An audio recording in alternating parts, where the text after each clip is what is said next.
Welcome to Lesson 2, Common Monomial Factoring. Now that you have reviewed about GCF and the distributive property of equality in Lesson 1, we can proceed to the first technique in factoring, which is the common monomial factoring technique. Now, as the name suggests, for this technique, we will factor out the common monomial factor among the terms in a polynomial.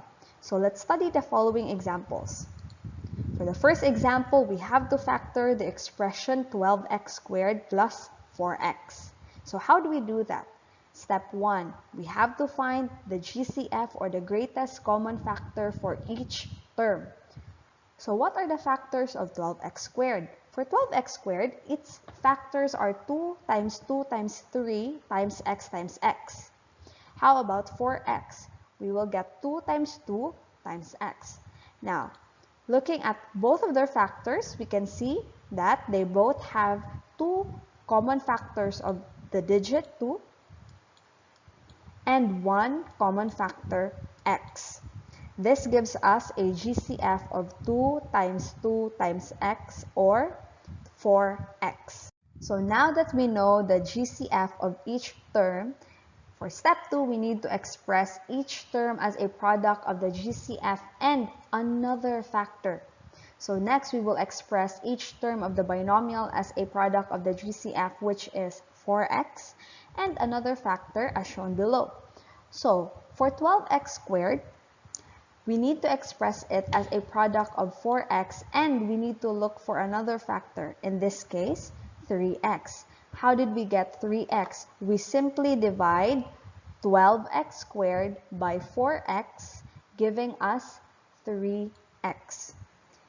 For 4x, what number or expression can we multiply to the GCF 4x to get 4x? So the answer is simple. We need to multiply 4x by 1 to get 4x. So the polynomial can be written as 12x squared plus 4x is equal to its factored form, which is 4x times 3x plus 4x times 1.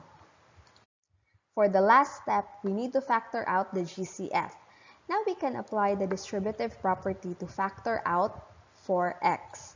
So, in factoring out the GCF 4x, we will get the expression 4x times quantity 3x plus 1.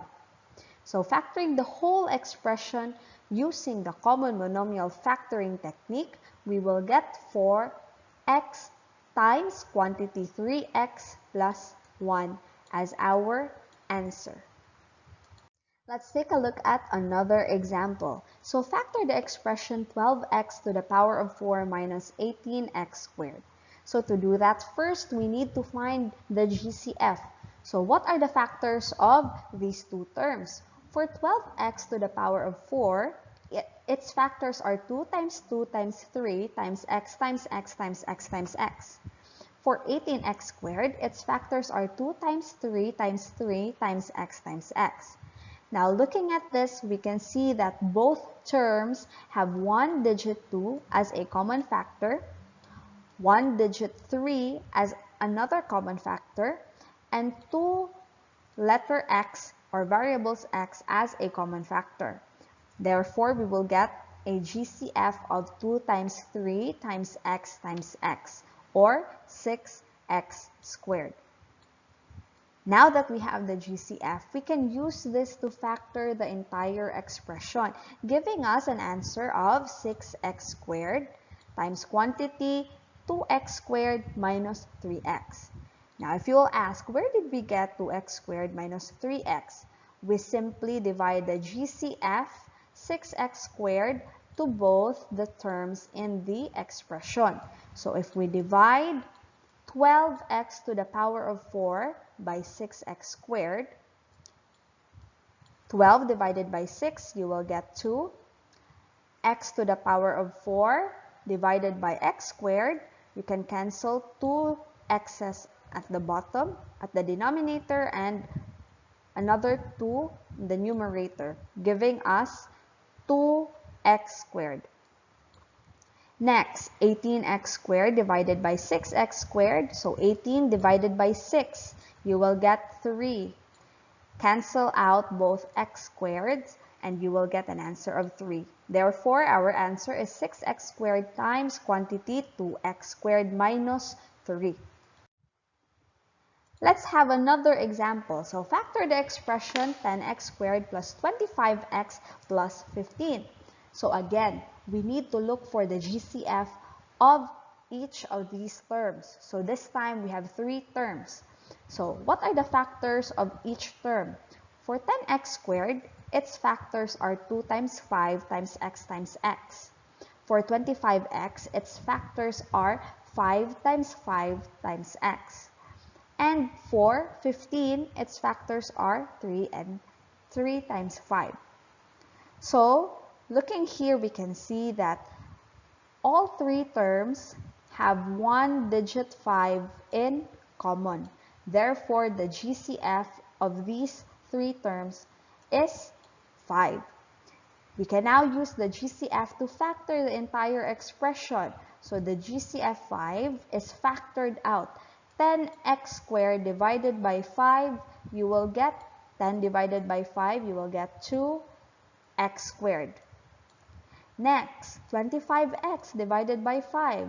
So 25 divided by 5, you will get 5 and the remaining x. Lastly, 15 divided by 5. 15 divided by 5, you will get 3.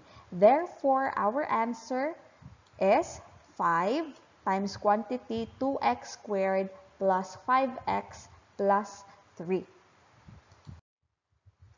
Last example for common monomial factoring technique. So we need to factor the expression p to the power of 7, q to the power of 3 plus p to the power of 5, q to the power of 8 minus p to the power of 4, q to the power of 4. So again, first step, look for the GCF of all 3 terms. So what are the factors of each term? For p to the power of 7q cubed, we have here this factor. For p to the power of 5, q8, we have this factor. And for factors p to the power of 4, q4, we have this factor. Now looking at this, we can see that all 3 terms have 4 p letters in common. So we have here 1, 2, 3, 4. 4 factors of p. 1, 2, 3, 4. Another 4 factors of p. And lastly, 1, 2, 3, 4. 4 factors of p. We can also notice that they have 3 factors of q in common. 1, 2, 3. 1, 2, 3. And lastly, 1, 2, 3. Therefore, if we multiply all of those, p times p times p times p times q times q times q, we will get the GCF p to the power of 4, q to the power of 3. Using the GCF to factor out the entire expression, we will get this answer. P to the power of 4, q to the power of 3 times quantity p cubed plus p q5 minus p. How did we get this answer? Again, all we need to do is divide each term by the GCF. So, p to the power of 7q cubed divided by the GCF p to the power of 4q cubed.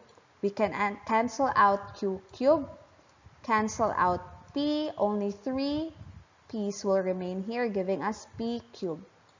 Next, p to the power of 5, q to the power of 8, divided by the GCF, which is p to the power of 4, q cubed.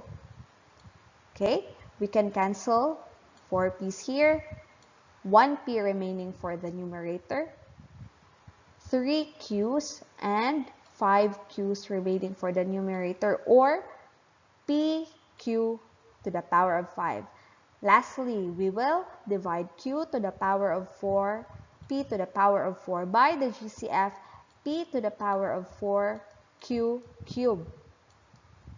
So, cancel out p to the power of 4, cancel out q cubed, giving us q. Therefore, our answer is p to the power of 4q cubed, which is the GCF multiplied by quantity p cubed plus p q to the power of 5 minus q. I hope you learned something new today.